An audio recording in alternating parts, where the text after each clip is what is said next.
22 heures, Madame, Monsieur, bonsoir. Bienvenue. Tout de suite, voici les titres de cette édition. Le président de la République a ouvert la voie ce jeudi à la reprise des pourparlers entre la Somalie et le Somaliland. Et à l'Assemblée nationale s'est tenue aujourd'hui la deuxième session ordinaire de l'année 2023 pour examiner un ensemble crucial de projets de textes législatifs. À l'étranger, au moins 15 personnes ont trouvé la mort et 30 blessés dans l'explosion d'un camion citerne dans le centre de Libéria. Je vous le disais à l'instant, le chef de l'État Ismaël Omar Guelleh a, à travers la mise à disposition d'une plateforme de discussion et de médiation, ouvert la voie à la reprise des pourparlers entre la République fédérale de Somalie et le Somaliland. Intervenue ce jeudi au Palais de la République, la reprise des pourparlers entre la Somalie et le Somaliland s'est opérée sous la forme d'une audience d'entretien direct entre le président Hassan Sheikh Mohamud et le président Moussa Bihi Abdi. En rétablissant le dialogue entre les deux parties sur une des thématiques les plus cruciales, engageant leur avenir, la diplomatie djiboutienne réussit ainsi, sous l'égide du président Guelleh, l'exploit de rompre le mutisme entre la Somalie et le Somaliland sur le principal sujet d'achoppement entre eux. Ainsi, une marque de l'égale confiance qu'inspire le chef de l'État djiboutien auprès des dirigeants de la Somalie et du Somaliland, les deux parties adhèrent volontiers à la reprise sous sa médiation des pourparlers suspendus entre elles depuis 2019. Je vous le disais à l'instant, dans le cadre de la deuxième session ordinaire de l'Assemblée de l'année 2023, l'Assemblée nationale de Djibouti s'est réunie ce jeudi pour examiner un ensemble crucial de projets de textes législatifs. La séance présidée par le président de l'Assemblée nationale de l'État, Mohamed El État, a compté la participation du Premier ministre, Abdelkader Kamel Mohamed, ainsi que des parlementaires et des membres du gouvernement. L'ordre du jour a été dominé par l'examen de plusieurs projets de loi, marquant une étape importante dans la gouvernance financière du pays. Parmi ces projets, le projet de loi de finances numéro 64 de l'année 2023, détaillant le budget initial de l'État pour l'exercice 2024, a suscité des débats intenses au sein de l'hémicycle. Lors de l'examen des projets de loi, les parlementaires ont posé des questions pointues aux membres du gouvernement. Ces échanges ont permis d'obtenir des clarifications et des éléments de réponse détaillés, démontrant ainsi l'engagement des représentants du peuple à assurer une gouvernance transparente et responsable. Le projet de loi de finances a été scruté avec une attention particulière, axé sur la gestion des recettes et des dépenses publiques, qu'il a été le sujet de préoccupations majeures parmi les parlementaires. Et lors de cette séance, le président de l'Assemblée nationale a salué les réalisations remarquables de la Commission des finances en mettant en avant l'analyse approfondie du projet de loi de finances initiale pour 2024. Il a exprimé au nom de toute l'Assemblée des vœux bienveillants et optimistes pour l'avenir, soulignant l'importance de la responsabilité partagée dans la gestion des affaires publiques.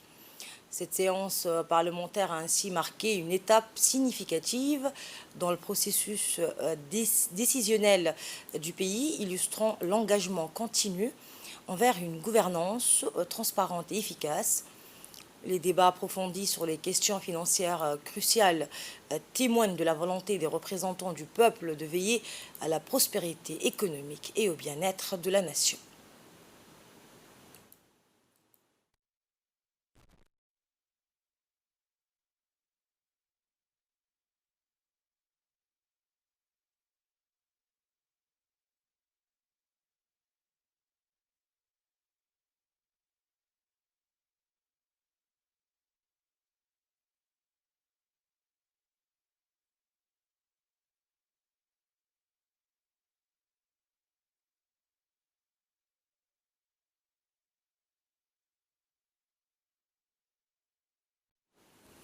Lors de l'examen des projets de loi, les parlementaires ont posé des questions pointues aux membres du gouvernement présents. Les voici. Les exonérations fiscales qui tendent à faire perdre beaucoup et énormément à l'État de recettes. Pourquoi ne pas mettre en place la commission paritaire Monsieur le ministre est de 48%, vous l'avez vous-même affirmé. Mais vous expliquez ce taux de chômage en accusant les jeunes de vouloir des métiers à col blanc. En 2024, les chiffres du chômage resteront à 48%. Pour ce qui est du déficit économique, le currency board est mis en place pour une question de crédibilité monétaire et de stabilité financière. Si le currency board permet de rétablir la confiance, celle-ci est cependant obtenue aux dépens de l'impossibilité de mener toute action de politique monétaire bénéfique au maintien de la solidité bancaire. Que de laisser le taux de change bouleverser l'économie, comme dans les cas d'échange fixe, laissant le taux de change flexible refléter l'état de l'économie. Et répondant aux interrogations des députés, les ministres ont fourni des clarifications et des éléments de réponse aux différentes préoccupations. Au cours de l'année 2022, à moins que nous n'ayons une perception où nous voulions tout simplement opter pour une communication mal fagotée, nous avons eu une année difficile, avec des crises à la fois exogènes et endogènes. Et je peux énumérer pratiquement ici toutes les difficultés que nous avons eues pour l'année 2022. Toutefois est-il que ce que nous avons voulu à travers ce budget, c'est être sincère dans nos chiffres, dans nos actes. C'est respecter les caractéristiques d'un vrai budget, à la fois l'annualité, l'universalité et surtout l'unité. Parce qu'il faut toujours donner du sens à l'unité. Et c'est pour cela que nous avons, c'est vrai, eu des difficultés parce que, tout simplement, en temps de crise, les recettes sont toujours faibles. Et donc, on ne peut pas ignorer cela. Le currency board, en d'autres termes, représente en soi une discipline extrême.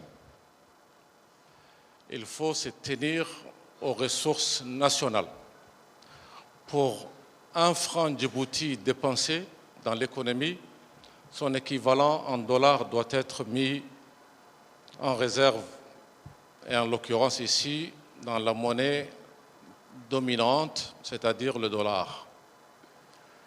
Et donc, si vous pensez qu'il faut passer à un système d'échange basé sur une politique monétaire proprement dite, ce n'est certainement pas ça pour Djibouti. Et je vais vous expliquer pourquoi. Pour nous, c'était un choix stratégique. Évidemment, il y a un défaut, c'est la compétitivité de Djibouti. Entre la compétitivité de Djibouti et les grands équilibres macroéconomiques à observer, pour nous, le choix est plutôt un choix sage, puisque vous ne connaissez pas le phénomène de l'inflation que tous les autres pays connaissent. Nous n'avons pas connu l'inflation, elle est maîtrisée en raison justement de cet instrument monétaire. Et tout ce que je suis en train de vous dire, c'est très pratique. C'est du concret, un peu moins théorique. Oui, le taux de chômage à Djibouti est de l'ordre de 48%. Oui, le taux de chômage parmi les jeunes, le taux de chômage des jeunes dans ces chiffres est encore beaucoup plus élevé. Et on sait le phénomène, sa genèse et ses défis. Malheureusement, et encore une fois, je le répète, notre économie elle n'est pas diversifiée. Ce n'est qu'un seul secteur qui tire l'économie. Mais dans l'absolu, quand vous prenez les chiffres du secteur informel, ce taux est moindre. Si en commission j'ai expliqué que malheureusement, le taux de participation de la population active au travail est le plus faible d'Afrique, ça veut dire qu'il y a beaucoup de gens, beaucoup de nos compatriotes qui sont en situation de chômage, mais qui ne font pas l'effort pour rechercher le travail, l'emploi. Et pourquoi? Tout simplement parce que les offres d'emploi existantes dans beaucoup de secteurs ne sont pas occupées par les Djiboutiens. Sont généralement occupées par des non-Djiboutiens. Donc, je ne suis pas en train de dire que mes compatriotes ne méritent pas mieux que cela. Pour ce qui concerne la dette, effectivement, le service de la dette va connaître une baisse notable en raison, entre autres, d'un délai de moratoire négocié avec notre partenaire le principal, c'est-à-dire chinois. La dette chinoise représente dans notre dette 54%. Donc, l'essentiel de cette dette, elle est également liée à ces deux projets. Voilà ce qui va nous permettre de souffler et de pouvoir travailler plus tranquillement dans sa restructuration définitive durant ces 4 années d'oxygène, entre guillemets. Et avant d'entrer dans les délibérations, le président du Parlement, Dileta Mohamed Dileta, a souligné dans son discours préliminaire l'importance cruciale de définir de manière précise les prévisions de ressources et de dépenses pour l'exercice fiscal de 2024. Nous l'écoutons. La loi des finances initiale 2024 signale la fin de notre plénière. C'est avec beaucoup de plaisir que je souligne l'éclat hautement prestigieux des travaux durant la quinzaine écoulée, plus particulièrement les partenariats intelligents et l'harmonie qui s'est reflétée sur les réunions de dimanche et lundi au niveau de la Commission des finances, avec la participation de plusieurs membres du gouvernement à l'occasion de ce projet de loi LFI 2024. Alors que 2023 tire sa révérence sur cette fin d'année décembre, je tiens à souhaiter, au nom de la représentation nationale et à mon nom propre, une nouvelle année remplie de prospérité, de bonne santé et de beaucoup de joie pour la nation djiboutienne, la République Djibouti. Souhaiter également pour le chef de l'État, son Excellence Ismaël Omar Guelleh, la Première Dame, Madame Khadra Mahmoud Hed, ainsi qu'à nous tous ici présents et à nos familles, bonne et heureuse année.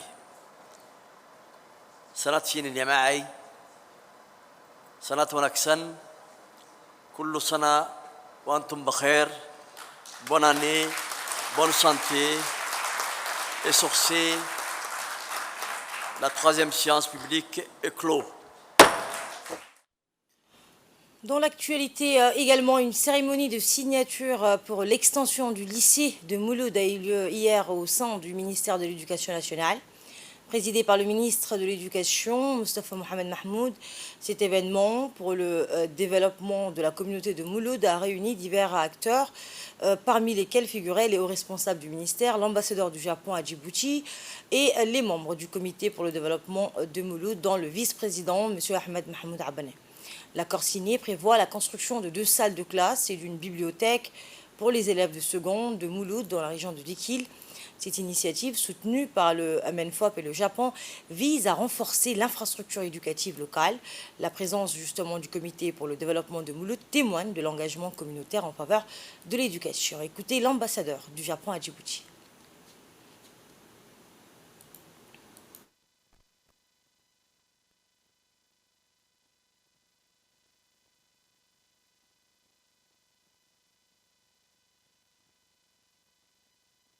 J'aimerais tout d'abord féliciter l'initiative du comité pour le développement de Mouloud qui nous a fait part de leur souhait d'étendre l'actuel lycée de Mouloud qui souffrait du manque d'infrastructures. En considération du résultat remarquable de la première promotion bachelière du village qui a enregistré un taux de réussite de 70%, des efforts administratifs et financiers ont été mobilisés pour améliorer une partie des infrastructures nécessaires avec le budget de l'État. Mais les élèves de seconde sont toujours dans les salles provisoires logées au sein de l'école à côté. Au vu du besoin existant, que l'ambassade a décidé de financer ce projet par le biais de son programme de micro-projets. Après la Deuxième Guerre mondiale, le Japon a attaché beaucoup d'importance à l'éducation pour garantir le développement socio-économique du pays. C'est ainsi que le Japon de l'époque avait réussi à assurer une haute croissance économique grâce au renforcement des capacités humaines du peuple japonais. Cette expérience a amené le gouvernement japonais à mettre l'accent sur l'éducation dans sa politique d'aide au développement. Écoutons à présent, pour plus de précision, un extrait de l'intervention du ministre de l'Éducation nationale et de la formation professionnelle, M. Moustapha Mohamed Mahmoud. Aujourd'hui, dans le cadre de ce projet, vous allez également appuyer ou accompagner le ministère de l'Éducation nationale dans l'extension de ce lycée de Mouloud.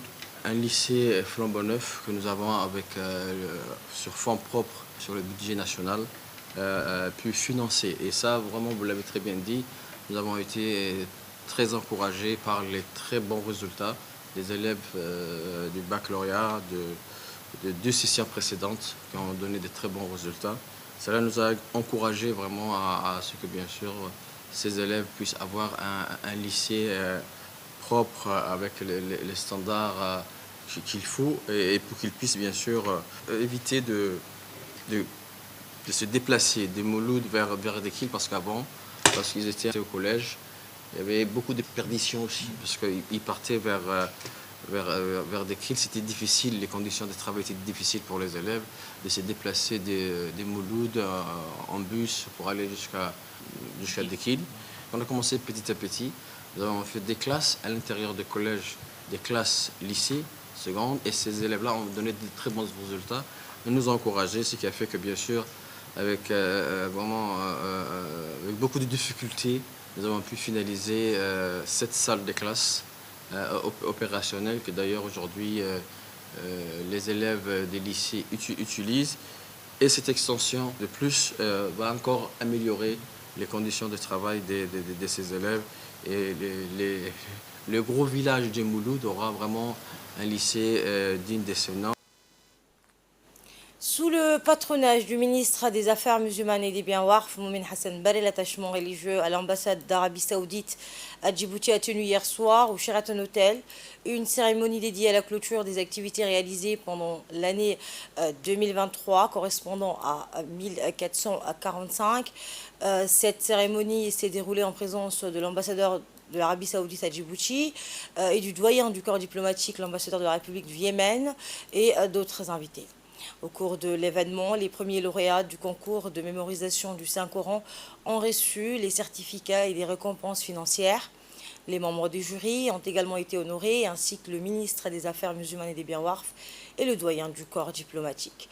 Le concours de mémorisation du Coran a regroupé cette année environ quelques 150 lauréats issus des écoles privées arabes, des différents centres de mémorisation du Saint-Coran.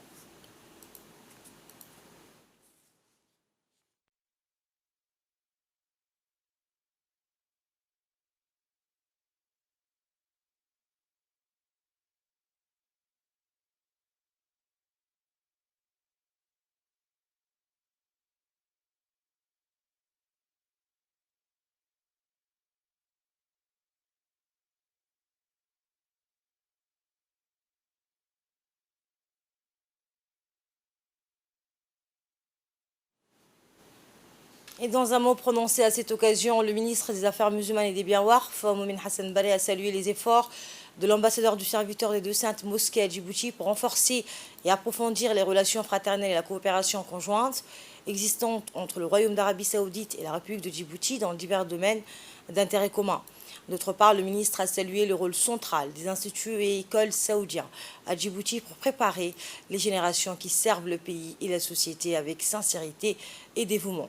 Le ministre a par la suite félicité les lauréats du concours ainsi que le personnel de l'ambassade du Royaume d'Arabie Saoudite pour l'organisation de ces activités. La salle de réunion de la RTD a abrité aujourd'hui une réunion d'échange et de partage d'informations entre la délégation somalienne de l'Institut Heritage et les professionnels dans le domaine des médias djiboutiens, la RTD. Cette délégation a été composée du directeur général de l'Institut Heritage, Moussal Mohamoud, accompagné du fondateur de l'Institut Heritage, Abdelrahman Aïté, et le journaliste somalien Agmadi. Les responsables de la direction de l'information, avec à sa tête le directeur adjoint chargé à l'information, Youssef Abdallah, ont accueilli cette délégation et ont pu échanger avec celle-ci sur le principe du journalisme, la base de l'écriture journalistique et les techniques du journalisme appliquées également à la rédaction web, en l'occurrence les médias sociaux. L'ancien journaliste à la BBC et Al Jazeera, Abdelrahman Aïté, a échangé avec les professionnels de la RTD sur les différentes techniques du journalisme qui consistent tout d'abord à rechercher l'information, puis à la vérifier par des recoupements entre plusieurs sources. Le journaliste doit tout d'abord observer une neutralité dans sa sélection de sources. Il s'agit de la phase d'enquête, c'est ce qu'a noté Abdelrahman Aïté. Le directeur général de la RTD a pris part à cette rencontre d'échange d'expériences professionnelles entre les professionnels de la RTD et la délégation du Heritage. Le général de corps d'armée Zakaria Cheikh Ibrahim, chef d'état-major général des armées, a honoré de sa présence l'école militaire de Holhol où s'est déroulée la cérémonie de clôture du stage de certificat militaire élémentaire. Cette formation a réuni 122 stagiaires représentant divers corps et formations, parmi lesquels des membres de la garde-côte et la gendarmerie nationale. Le général a été accueilli avec les honneurs militaires, marquant le début d'une cérémonie en présence du commandant de l'école militaire, le lieutenant-colonel Mohamed Jama Ayad, ainsi que d'éminents invités.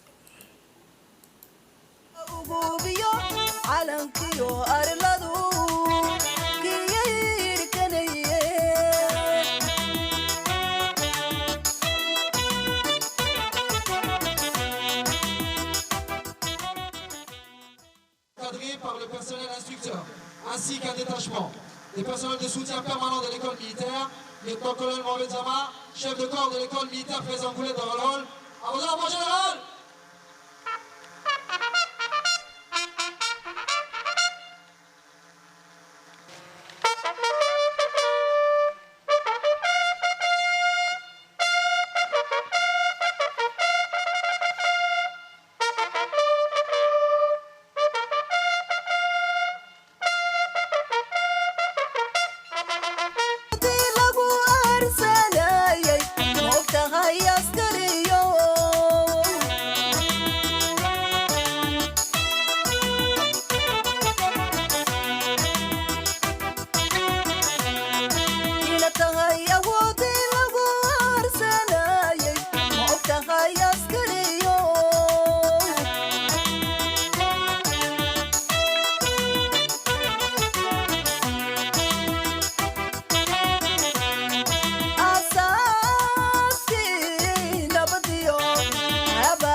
La cérémonie a débuté par la lecture d'un verset du Saint-Coran et par la suite le commandant de l'école militaire a ensuite prononcé un discours mettant en avant l'importance cruciale de la formation militaire.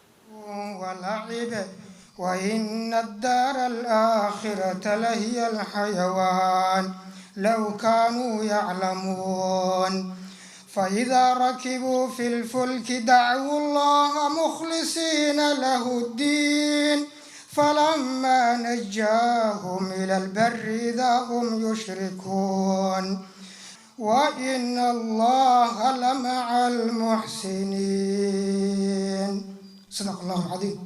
C'est avec un très fort enthousiasme, doublé d'une profonde reconnaissance, que le personnel de l'école militaire vous accueille en ces lieux emblématiques, creuset de la formation du soldat, pépinière du combattant et maison mère des cadres sous-officiers des forces armées djiboutiennes. Avant d'entamer mes propos, je souhaiterais, au nom du personnel de l'école militaire et en mon nom propre, souhaiter la bienvenue au chef d'état-major général des armées, le général de corps d'armée Zakaria Cheikh Ibrahim, qui ne manque aucune activité de prestige organisée au sein de notre chère école, quelles que soient les circonstances. Nous vous remercions, mon général. La cérémonie qui nous réunit aujourd'hui est consacrée à la clôture d'un stage de certificat militaire élémentaire, CME, réalisé au profit de 122 stagiaires de corps issus de corps et formations, ainsi que des personnels de la garde-côte et de la gendarmerie nationale, une première depuis ma prise de fonction. Il s'est tenu à l'école militaire durant 3 mois. Le but du stage était de former des chefs capables de commander une équipe au quotidien et en mesure de les conduire à la guerre dans le cadre d'un combat de haute intensité. Complément indispensable de notre académie militaire, les autres fera sortir des sergents qui occuperont une place charnière dans nos unités et constitueront la colonne vertébrale de nos unités. Ils seront aussi préparés, Inch'Allah, à être d'abord des combattants et puis des chefs qui commanderont et formeront à leur tour. Mon général, chers invités, toutes ces actions ne sauraient être réalisées sans le soutien ô combien indéfectible du chef d'état-major général des armées, le général de corps d'armée Zakaria Cheikh Ibrahim, qui est particulièrement attaché au développement de cette école. Chers stagiaires, durant votre séjour à l'école militaire, vous avez souffert, parfois douté de vos aptitudes, mais vous avez le mérite de n'avoir pas lâché en cours de route et le résultat est au rendez-vous. La proclamation des résultats réalisés par le directeur du stage a révélé un taux de réussite avec 118 stagiaires sur 122 ayant obtenu leur certificat militaire élémentaire, affichant une moyenne générale de 14. Le chef d'état-major général des armées a ensuite remis des certificats aux 5 premiers du stage. Félicitons individuellement chaque lauréat pour son dévouement exceptionnel et ses performances remarquables. Regardez. Restriction des hauts commandements militaires. L'examen visant à évaluer les stagiaires se sont déroulés en 2 temps. Une première phase de combat pratique où les stagiaires ont été évalués sur le rôle de chef d'équipe au combat. Une deuxième phase de contrôle de savoir et savoir-faire acquis par les stagiaires sous la forme de rallye ainsi qu'une brève de tir et de marche commando de vendredi 22 au lundi 25 décembre 2023. Se sont présentés aux examens finaux l'ensemble des candidats inscrits au stage CME, soit 122 stagiaires. La moyenne générale des stages est de 14 sur 20, ce qui est satisfaisant. La moyenne la plus élevée est de 16 sur 20 et la plus basse 11 sur 20. Les commandements ayant fixé la barre de réussite au stage à 12 sur 20, 118 candidats sont déclarés réussis pour les certificats militaires élémentaires et 04 sont en situation d'échec. Félicitations, le mérite revient bien attendu à vos cadres et instructeurs ici présents. Récompensons aux lauréats de ces stages. Merci de votre attention.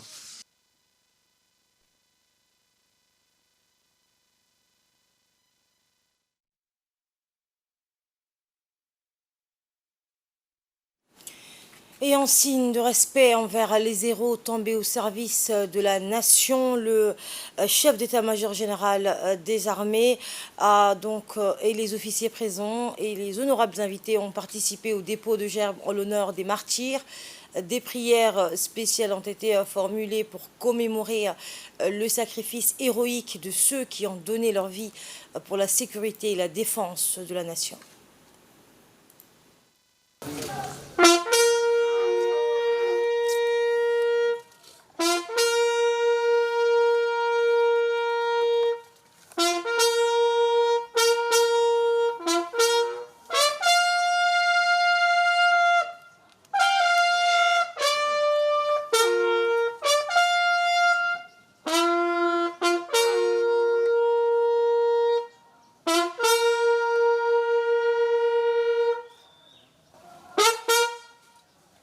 في سبيل الله أمواتا بل أحياء عند ربهم يرزقون فرحين بما آتاهم الله من فضله ويستبشرون بالذين لم يلحقوا بهم ألا خوف عليهم ولا هم يحزنون صدق الله العظيم اللهم اغفر لهم وارحمهم واعف عنهم واكرم نزلهم اللهم وسع مدخلهم وادخلهم الجنة واغسلهم بالثلج والماء والبرد اللهم نور مقدهم وعدل مشهدهم وضيق مضجعهم اللهم عامل بما انت لو تعامل بهم مالهم اللهم اجزهم عن الاحسان احسانا وعن الاساءة عفوا وغفرانا اللهم انزلهم منزلا مباركا وانت خير المنزلين اللهم منزلهم منازل الصديقين والشهداء والصالحين امين امين امين واخر دعوانا الحمد لله رب العالمين وصلى الله على سيدنا محمد وعلى اله وصحبه وسلم. الفاتح.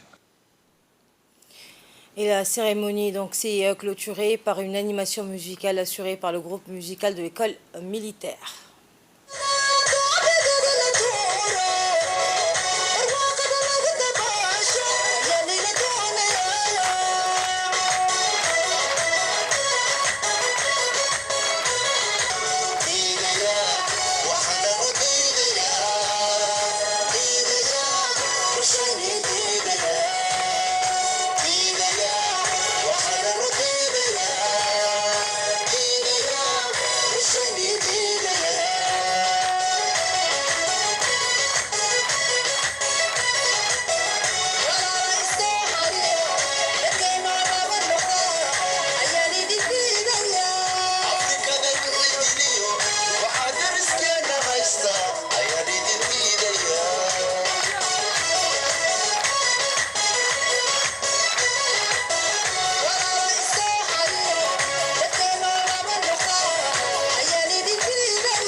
Dans le reste de l'actualité, la Commission nationale des droits de l'homme et l'Organisation internationale pour les migrations de Djibouti ont officiellement scellé aujourd'hui un partenariat crucial en signant une convention de coopération visant à renforcer leur collaboration dans la protection des droits humains et le soutien aux migrants. Les documents ont été paraphés par le président de la CNDH, Ali Soubanate, et Mme Tanja Pacifio, chef de mission de l'OIM à Djibouti. Le partenariat s'engage à faciliter l'accès des migrants à la justice en élaborant des initiatives conjointes visant à renforcer les dispositifs juridiques et à sensibiliser sur les droits fondamentaux. Écoutez, la chef de mission de l'OIM, elle a salué cette collaboration prometteuse. Humanité, c'est certainement partie de l'histoire de la région et ça va continuer. Nous souhaitons que la mobilité humaine soit un choix de la personne et que ce ne soit pas un choix obligé par manque d'opportunités, que ne soit pas à cause de conflits, à cause de pauvreté et à cause des dynamiques qu'on est en train de voir dans le monde qui poussent de fois en fois plus de monde à laisser leur maison, laisser leur pays pour chercher des opportunités meilleures ou pour chercher juste la paix et la tranquillité de pouvoir vivre une vie normale comme tous nous souhaitons. L'OIM souhaite soutenir le travail du CNDH. C'est extrêmement important et on va continuer pendant l'année 2024 à se soutenir et peut-être travailler encore plus prochainement pour trouver des synergies, des activités communes conjointement. Ce mémorandum d'entente s'inscrit dans une vision commune de promouvoir une société où les droits de tous, indépendamment de leur origine, sont respectés et protégés. La Commission des droits de l'homme et l'OIM anticipent ainsi avec enthousiasme les résultats positifs de cette collaboration durable. Prenons la parole, le président de la Commission nationale des droits de l'homme, M. Ali Soubani Ataye. Il a exprimé sa satisfaction quant à ce partenariat, soulignant l'importance de travailler ensemble pour garantir la protection des droits de tous, indépendamment de leur statut migratoire. Nous l'écoutons.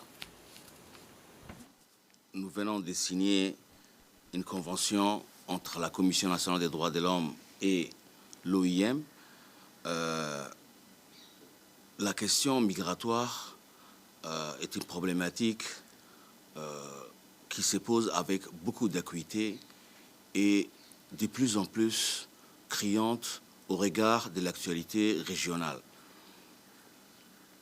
La Commission des droits de l'homme compte appuyer l'OIM en se proposant d'accompagner certaines de leurs missions et amener des missions conjointes afin de sensibiliser non seulement la population djiboutienne, mais l'ensemble des acteurs de la société civile pour un meilleur respect des droits humains des migrants, mais aussi amener les sensibilisations nécessaires auprès des donateurs internationaux pour que cette question ne soit pas oubliée dans la mobilisation des fonds.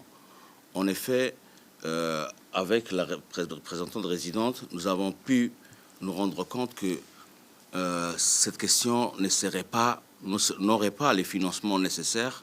Et au vu de la tragédie humaine que représentent les trajets des migrants et les difficultés qu'ils encourent et les souffrances multiples, nous pensons que continuer à apporter les fonds nécessaires aux missions que conduit l'OIM est une nécessité impérieuse et nous encourageons à continuer à mener leurs missions. Je vous le disais en titre, au moins 15 personnes ont trouvé la mort et 30 blessés dans l'explosion d'un camion-citerne qui s'était renversé dans le centre du Libéria. Les victimes sont essentiellement des riverains qui s'étaient afflués sur le lieu de l'accident. Selon les autorités et selon une source policière, certains habitants avaient commencé à absorber le gaz qui s'échappait lorsque le camion-citerne a explosé, faisant des blessés et des morts. Et le bilan reste encore provisoire. Et c'est ainsi que se referme cette édition de la rédaction. Merci de votre aimable attention. Je vous souhaite à toutes et à tous un agréable week-end.